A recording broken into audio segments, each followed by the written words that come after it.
Manuel Cao. A fondo. Muy bien, continuamos con nuestra serie de programas especiales sobre España. Y nos toca continuar un tanto con lo que nos faltó en el programa anterior, hablar de la monarquía. Y yo quiero poner sobre la mesa el tema de la transición hacia la democracia tras la muerte de Franco, la asunción de Juan Carlos como rey, que fue en cierta manera modélica, pero que hoy en día hay fundamentalmente una izquierda bastante carnívora, diría yo, que reniega de esa transición democrática, que le parece que no fue buena y que además reniega de la Constitución que nos ha traído hasta el día de hoy. Para ello contamos con Carlos Vasallo nuevamente aquí. Pero muy buenas noches y seguimos hablando de España, ¿no? Reniegan de esa Constitución porque el PNV y CiU, Convergencia de Cataluña, que es ahora se convierte en Junts per Cat, piensan que es mucho mejor no tener autonomías y es mucho mejor, ya estaban en la misma guerra. Es mejor, danos más derechos, danos más independientes, déjanos administrar Hacienda. Ya querían todo desde el primer momento. Y Fraga Iribarne concedió las autonomías. Yo creo que fue la persona clave ahí.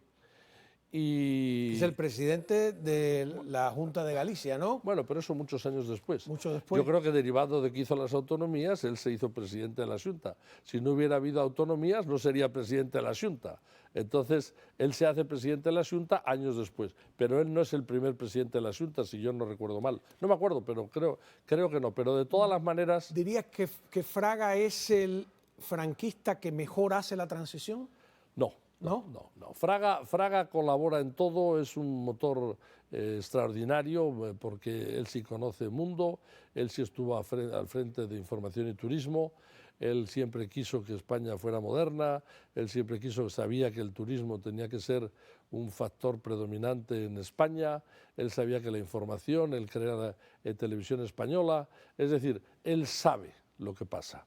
Él controlaba los periódicos, él controlaba la radio, todo del gobierno, que todo es desmontado por Felipe González. Él sabía muy bien, él tenía la información al momento en la mano. Vuelvo a esa idea inicial porque hay una cosa que a mí me causa mucha gracia, que es eso de que el proceso resultaba inevitable. Siempre dicen eso después de que sucedió. Pero yo no, por eso...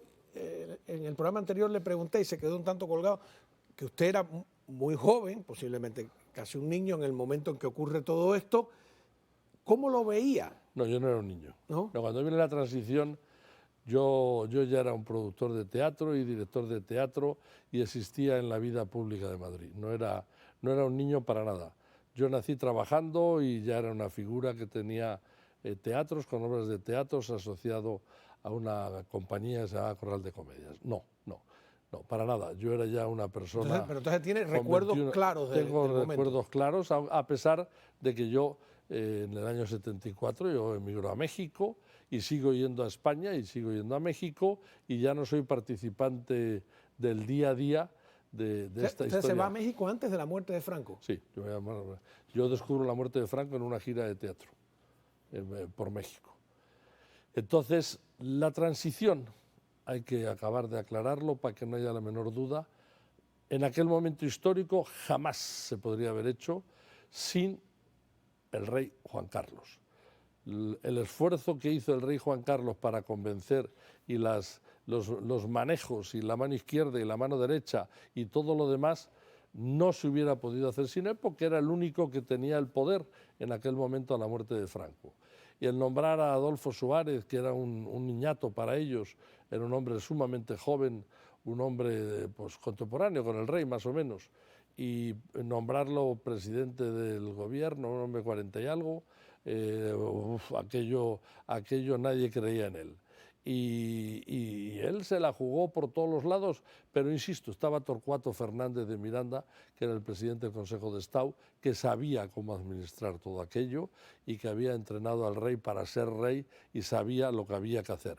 Pero aquí estamos tratando de dignificar la figura histórica de don Juan. Y sin él nada de todo esto hubiera sido posible. Y él se autosacrifica porque él sabe perfectamente que en el mismo momento en el cual se hagan unas elecciones generales y se nombren unos partidos políticos y un Congreso libre y un presidente de gobierno, sus poderes se van a ver sumamente recortados, como así fue. Y él tenía claro que él tenía que sacrificarse por el bien del futuro de España, que era uno bien claro: apertura, modernización del país, apertura a Europa, apertura al mundo, apertura a las ideas y democratización política. Lo tenía claro. Pueden decir, efectivamente, en la calle los estudiantes lo solicitaban, todo lo que quieran, pero las cosas no basta con decirlas, hay que hacerlas. Y el que sale en la historia es el que las hizo, no el que protestó. El que sale en la historia es el que tomó las decisiones, el que sale en la historia es el que ejecutó las decisiones, el que sale en la historia es el que toma el riesgo.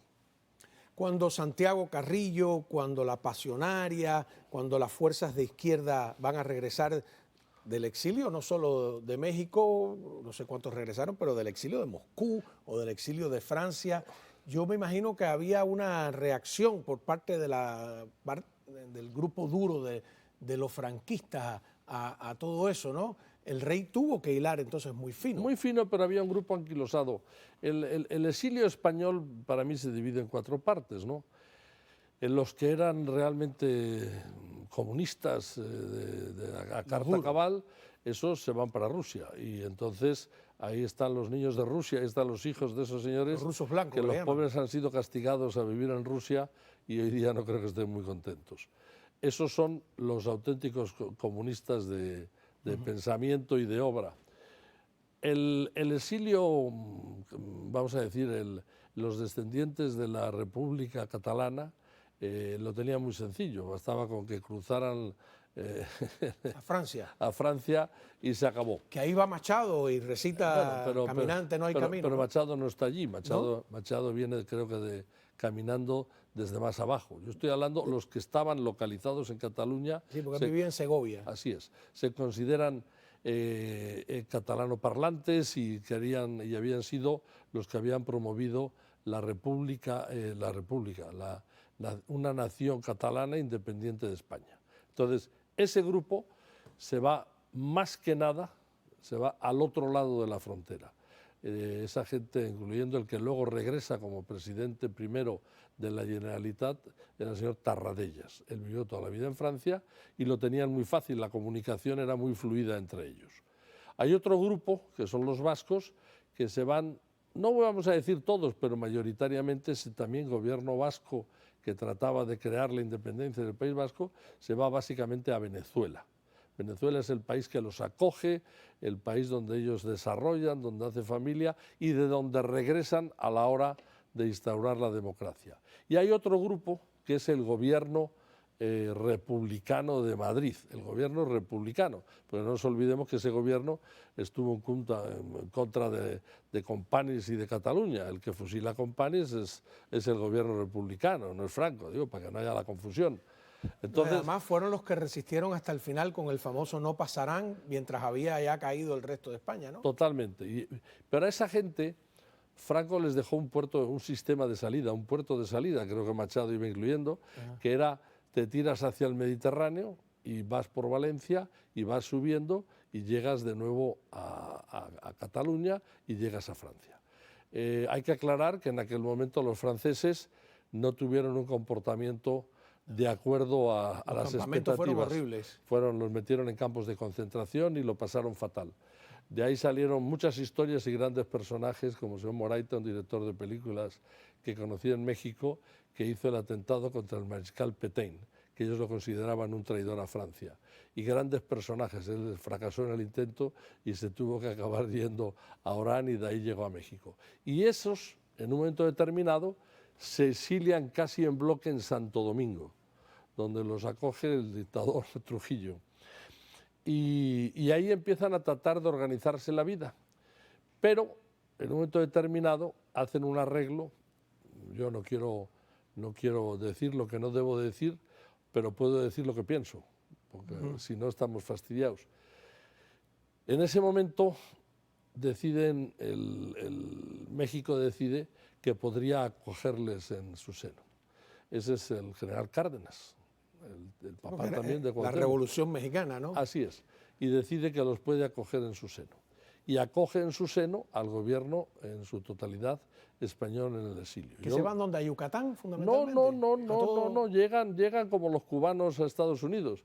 Llegan desperdigados en Cuyacán, por aquí y por allá, y acaban el 90% en la Ciudad de México, siendo los grandes creadores de la intelectualidad mexicana. No hay un presidente por los pasados, ni un escritor como Krause, ni los demás, que no haya pasado por el Colegio de España o el Colegio de Madrid. Fueron la base de la educación y del sistema de educación de México. Hubo grandísimos pintores en el exilio, hubo grandísimos escritores y escultores en el exilio. Mis años de residencia en México lo prueban más que suficientemente bien. Gente maravillosa, gente encantadora. Estaba León Felipe, estaba, en fin, una lista que sería sumamente extensa de poder decir en un segundo aquí y se nos iría el tiempo. Pero la realidad es que fueron a 4 lados.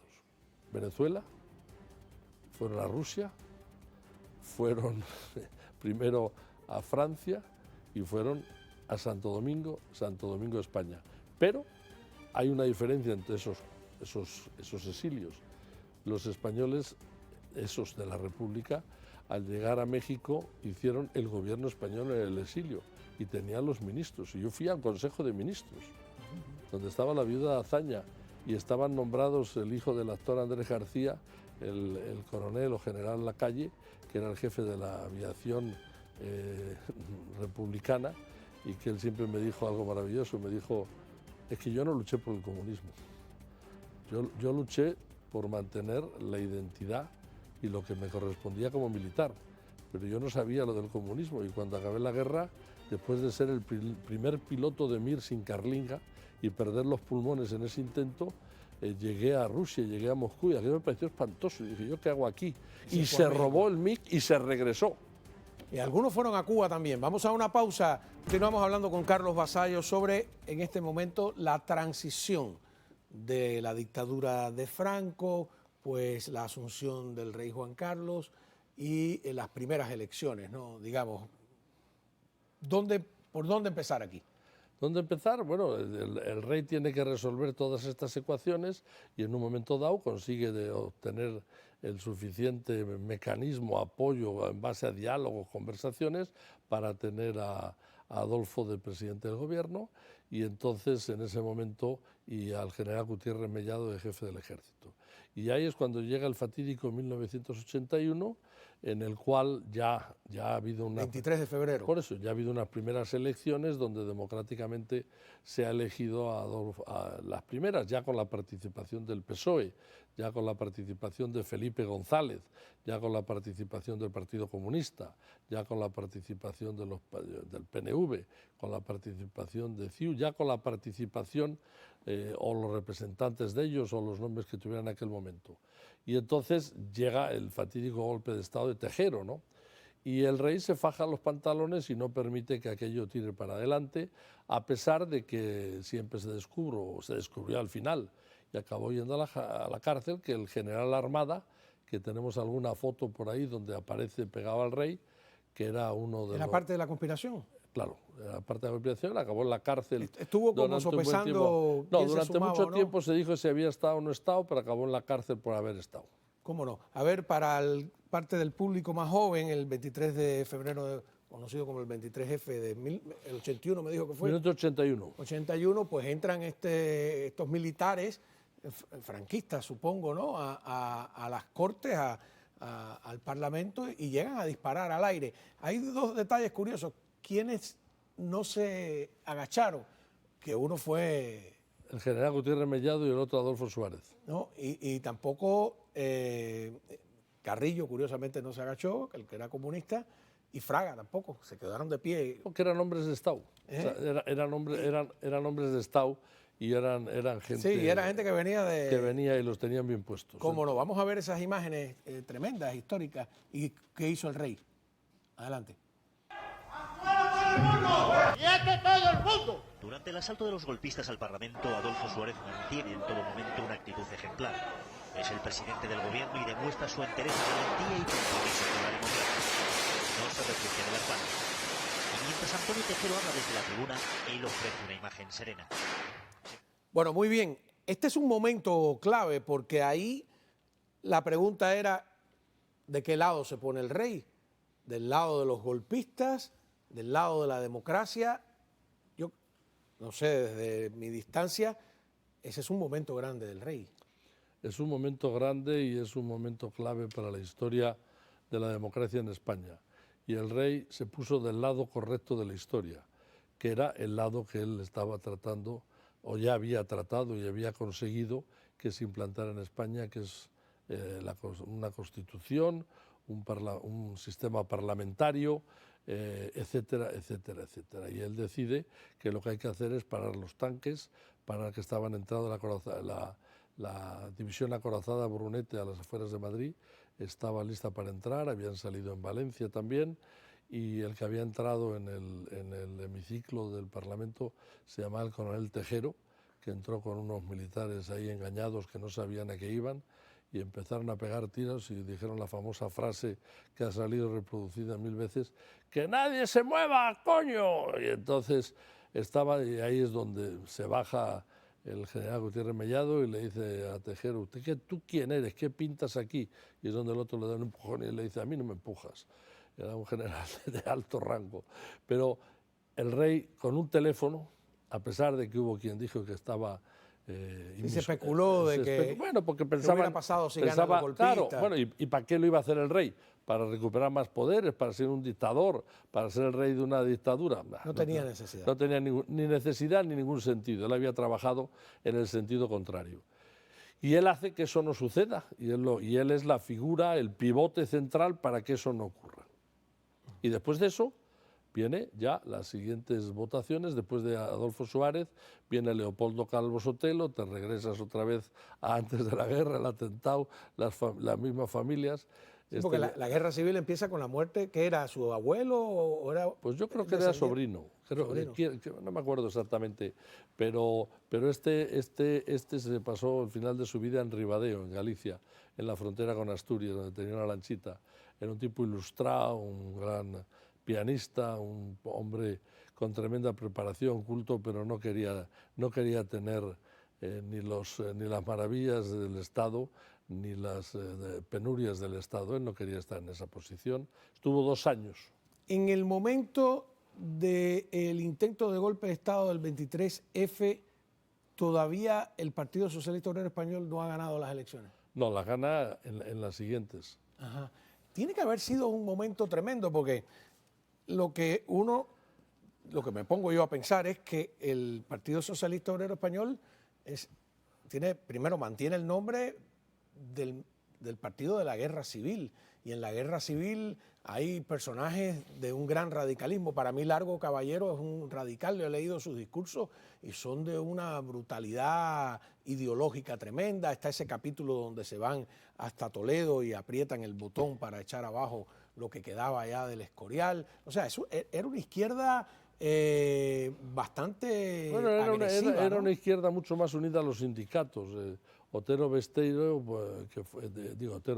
Julián Besteiro fue el presidente del Partido Socialista en la última etapa antes de la guerra, creo, y era un hombre también que provenía de la UGT, de la Unión General de Trabajadores.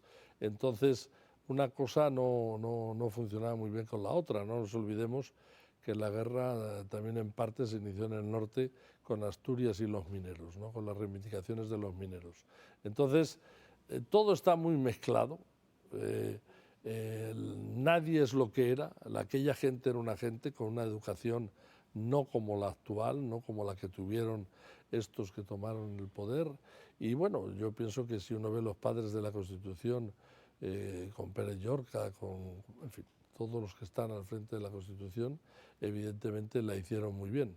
Y bueno, y ahí está la Constitución, que ha aguantado todos estos años sin ningún problema, hasta que ha llegado el presidente Sánchez y ha decidido que mejor sería cambiarla para que él fuera presidente y no para que hubiera una monarquía.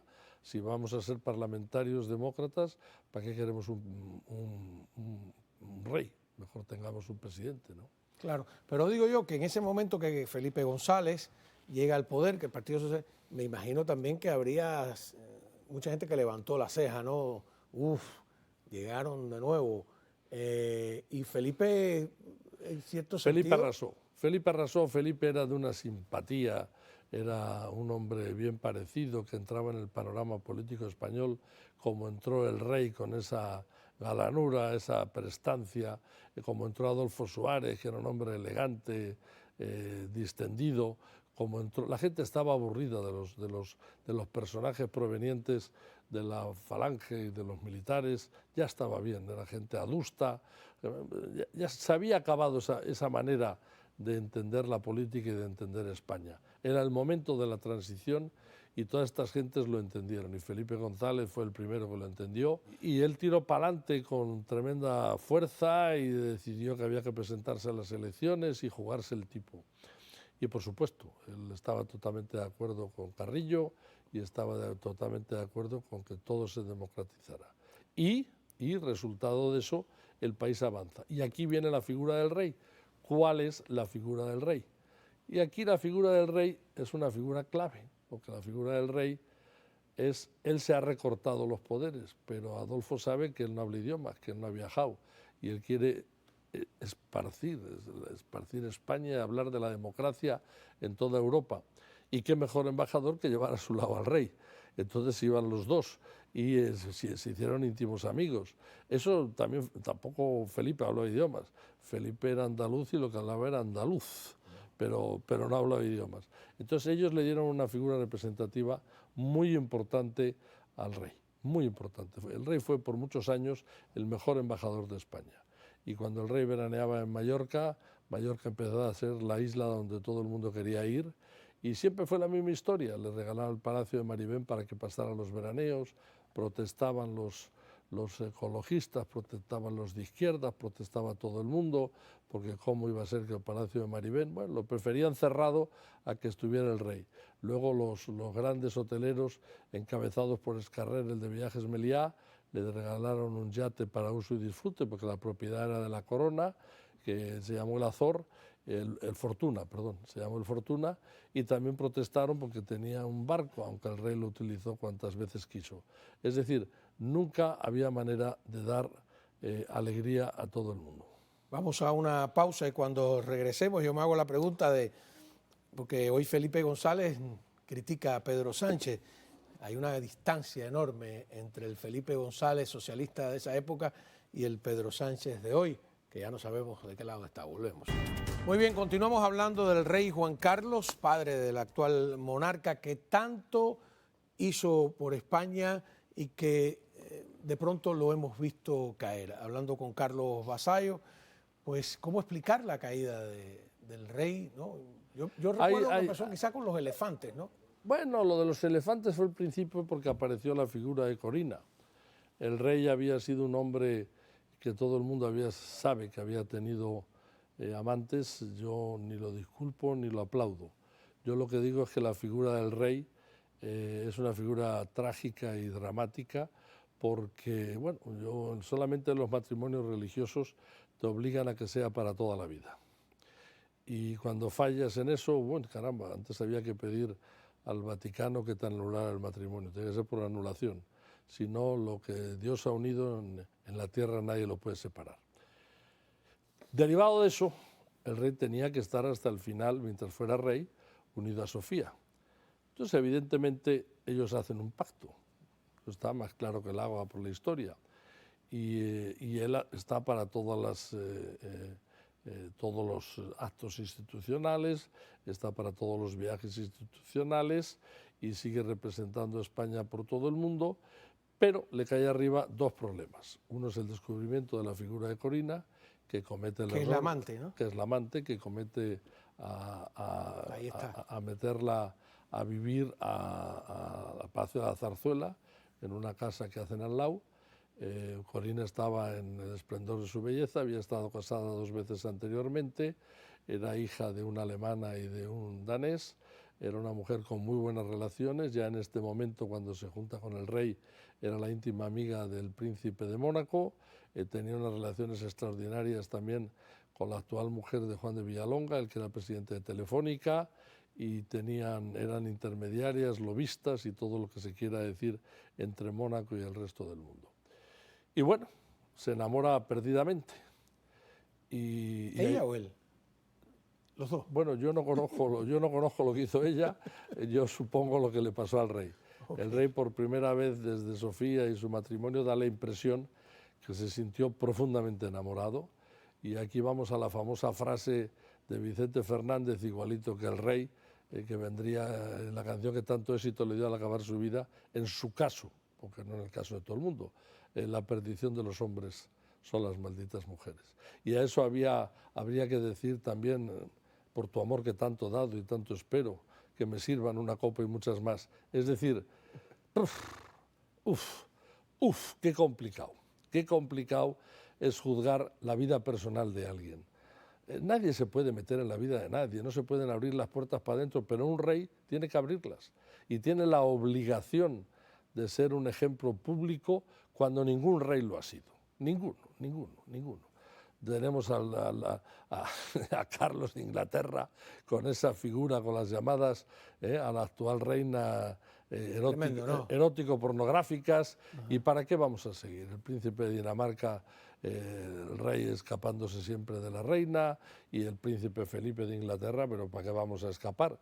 Si trató de pillar a todas las condesas guapas y nobles que se iban por el palacio, es decir... Y el heredero de Italia que mató a alguien... Bueno, pues ese era el Saboya, pero ese no estaba en ejercicio del rey.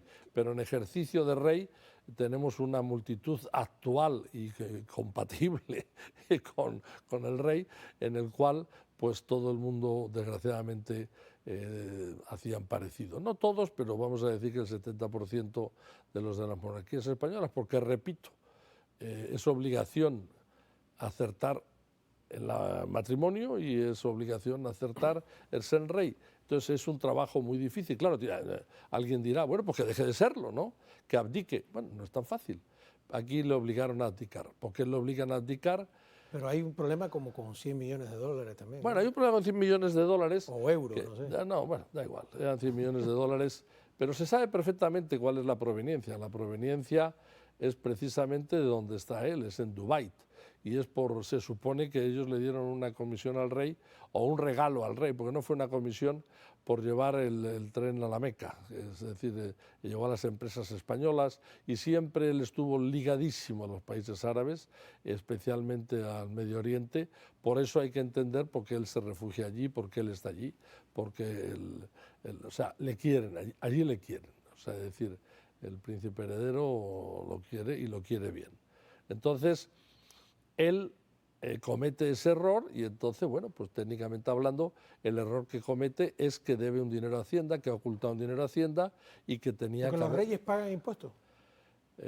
Pues él debía creer que no. Él debía creer que no, pero... Tienen una asignación de... Sí, tienen una asignación y tendrán que hacer su declaración de impuestos como todo el mundo. Además es público los ingresos, es público lo que pagan. Hoy día la Casa Real publica absolutamente todo. Pero, en ese momento Corina empieza a forzar la maquinaria. Corina siempre pensó, yo creo, entendió, o quiso entender, o trató de forzar, que él iba a ser, a como diera lugar, ella iba a ser reina. Ella quería ser reina. Ella quería ser reina, y pensó que con su belleza, su aplomo y su tenerle agarrado, iba a conseguir que el rey aceptara divorciarse y ponerla a ella como legítima reina de España. Eso era un trabajo absolutamente impensable e imposible. Y ella pues se lo tomó a la tremenda, y entonces... Empezó a hablar. Bueno, empezó a hablar después. Primero lo que vino fue el tema de los millones surgieron, y él, para tapar los millones, pues aparentemente se los puso ahí en una cuenta y dijo, ténmelos aquí hasta que esto se resuelva. Y ella dijo, los millones son míos y hasta aquí hemos visto. Cuando él se los pidió y se los solicitó de regreso, ella le dijo, lo dado, dado, y Santa Rita, aquí lo que se da no se quita. Y empezó la pelea legal en Inglaterra, que ya se ha resuelto, gracias a Dios. Empezó un juicio en España por el problema de impuestos no pagados, que también está resuelto. El rey no tiene en este momento ningún problema para volver a España, no lo tendría. El único problema que tiene es que, derivado de los hechos acontecidos, el rey decide abdicar en el 2014, porque desde el 2001, 2002, 2003 se desata esta bronca. Entonces él dice, bueno, esto no lo puedo seguir manteniendo por más tiempo porque se acabó, porque esto no da más de sí. Y aquí viene el tema de la abdicación. Ante el hijo. O sea, No, claro, el abdica ante el hijo. Y es una ceremonia solemne. Ahí está la ceremonia, esta es la ceremonia, donde el rey aguanta el tipo. El rey aguanta el tipo. Sí, no se le ve descompuesto. Sí, pero aguanta el tipo. Él ya en ese momento, él de muy mala salud, él tenía un problema con el bastón, él tuvo muy mala suerte. Se había caído, sí. No, tuvo mala suerte con una operación de cadera. Él fue muy deportista, esquiaba, pero la operación de cadera fue mal operado. Ahí se le entra con el bastón. Fue mal operado y luego tuvo que venir un doctor, también gallego de América, el doctor Cabanas, para tratarle de arreglar el desperfecto. Pero él decide hacer un acto institucional y entregar la corona a su hijo. Fue otro acto de sensatez, ¿no? Cuando regresemos de la pausa, me ha mirado como no estoy muy de acuerdo contigo, Cao. Vamos a verlo a la vuelta. Muy bien, en este segmento hablemos pues del exilio del rey. No es el primer rey de España exiliado, pero esperemos que sea el último. Esperemos que no vuelva a suceder. Esperemos que Sánchez no consiga hacer lo mismo con Felipe. Esperemos. ¿Qué busca Sánchez? Confiemos. Sánchez ya sabemos lo que busca. Busca ser el rey impectore, llamado presidente, y sacarse de en medio a la monarquía. Él ha decidido que no es buena para sus intereses, para su pensamiento demócrata, ni para un país progresista como es él. Pero vamos a acabar con la historia de don Juan, que es a lo que hemos venido. Don Juan abdica en esa ceremonia y cede los trastos a su hijo. Es una ceremonia dramática, no comparable a la de su padre con él, porque hay una gran diferencia. El padre nunca llegó a ser rey. Él sí llegó a ser rey y él tiene que abdicar porque le están acusando de malos manejos con el dinero, con los escándalos. Le ponen un juicio en España, otro juicio en otro lado y lo empiezan a perseguir. Claro, de la parte española hay que desconfiar, porque habrá que decir, ¿y por qué se cebaron de esa manera? Alguien dirigió los hilitos, digo yo, a lo mejor alguien dirigió los hilitos o nadie dirigió los hilitos, o sucedió porque sí, no lo sé. Pero el rey, desde el año 2014 al 2019, él vive en Zarzuela, donde también vive su hijo, donde tiene la oportunidad de seguirse desplazando con seguridad del Palacio de la Zarzuela, donde tiene la posibilidad de tener el entorás, todo lo que protege el Palacio de la Zarzuela. Y de seguir representando. Eso es, y de seguir representando en todos los eventos. Entonces, ¿qué sucede ahí? Ahí lo que sucede es que se junta el hambre con las ganas de comer. Estamos de 2000 a 2019, él está tranquilo ahí, viene el juicio de Londres y de pronto alguien le dice que es conveniente para la corona, para el país, para su hijo, que abandone España. Alguien se lo dice. Yo me resisto a creer que don Juan solo toma la decisión de irse para el aeropuerto y abandonar España. No me lo creo. La historia lo que dice es que él le dice a su familia, a su hijo y a Sofía, con la que siempre tuvo una relación, entiendo yo, cordial, que se va a ir a vivir a Dubái. Ahora tú puedes pensar, Dubái, los impuestos no es lo mismo, Dubái igual no hay extradición, la familia real de Dubái lo va a proteger a muerte. Qué horror, en esa familia está incluido el que mata a Khashoggi. Es decir, pero esa familia lo protegen, le dan asilo, le dan una casa maravillosa y hacen como solo los árabes saben hacer. Y es darle todo el entourage, el cariño y la comprensión y la compañía que necesite para poder desarrollar una vida como si siguiera siendo el rey. Entonces, ¿qué hilos mueven la mano para que tenga que permanecer allí? ¿Por qué tiene que permanecer allí? ¿Por qué eso sucede en el 19? ¿Quién está en el poder? Y resulta que en el poder está Pedro Sánchez. ¿Será casualidad? Yo no lo creo.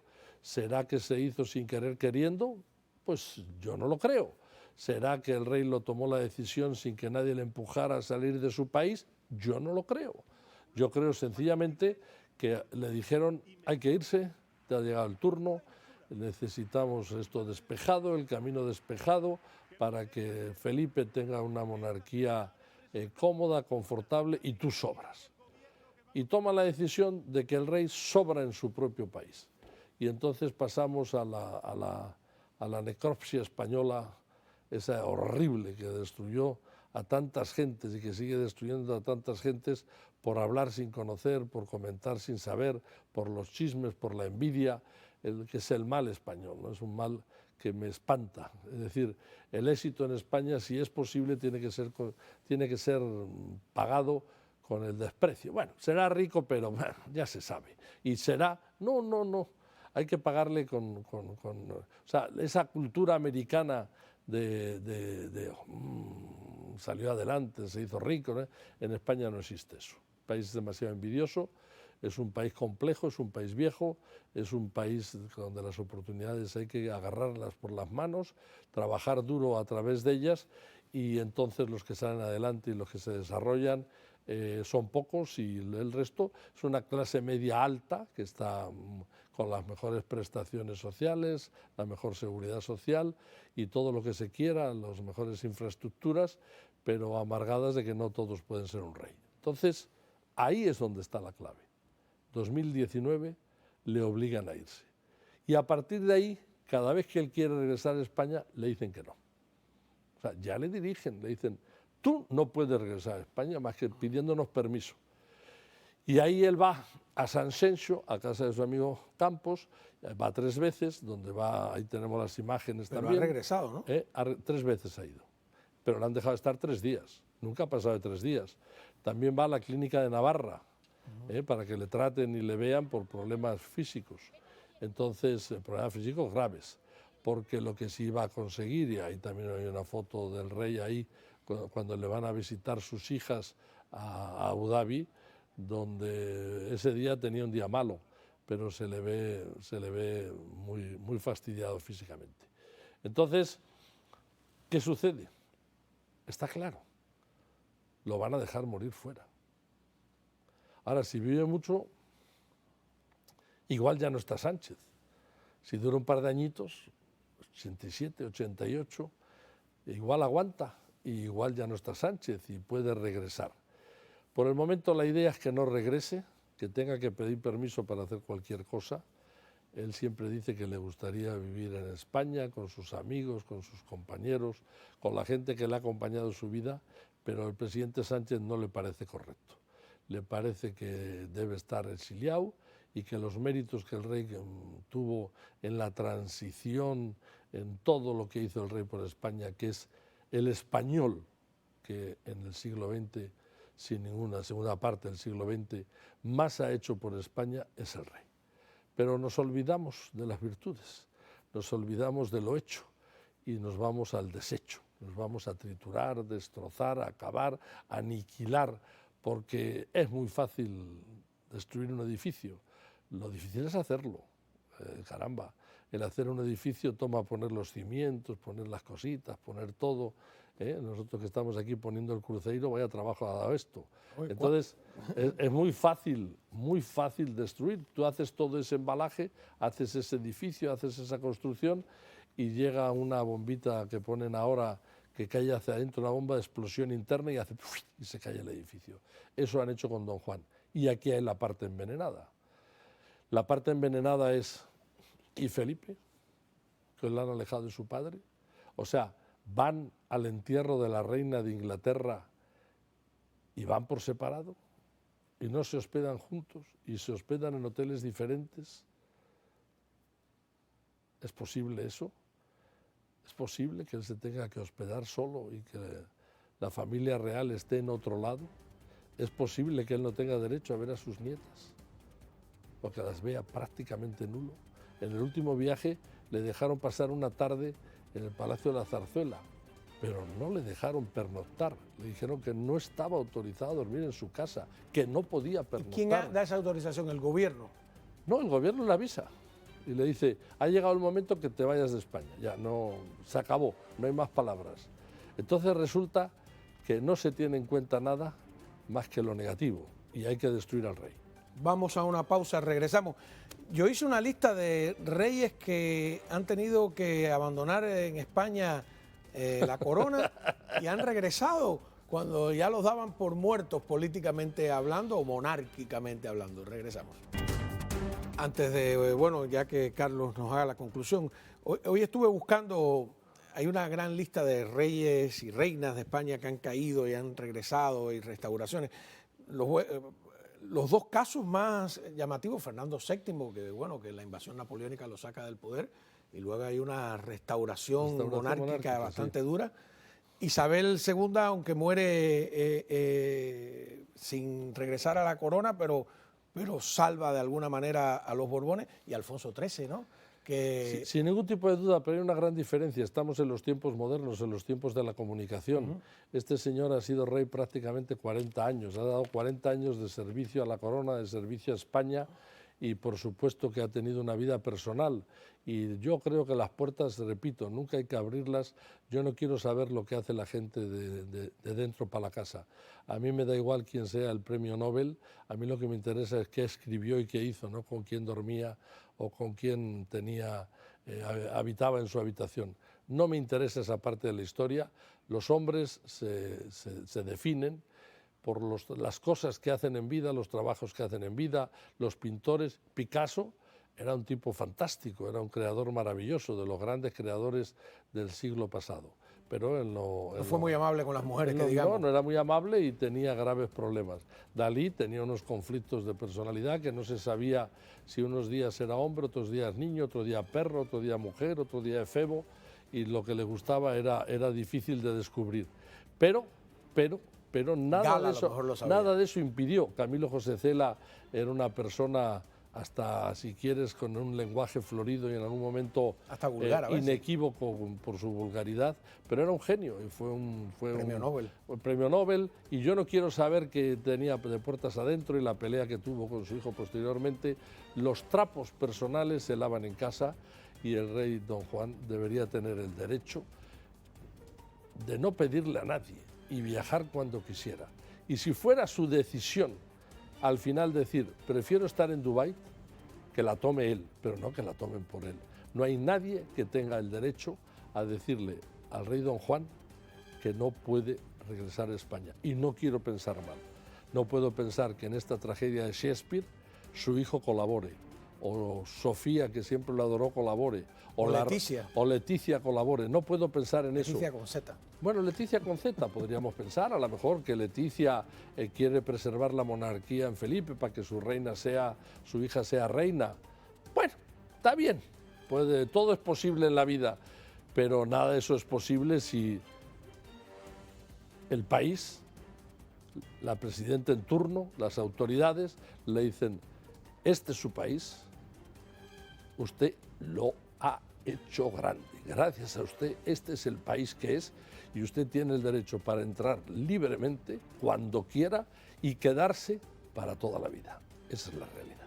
Muchísimas gracias, Carlos. Le propongo otro programa, tal vez ya que es la República, porque te dicen la alternativa es la República, y yo estaba revisando y me pregunto, bueno, ¿cuál República? ¿La federal, la unitaria, la primera, la segunda República, la socialista? La de Sánchez.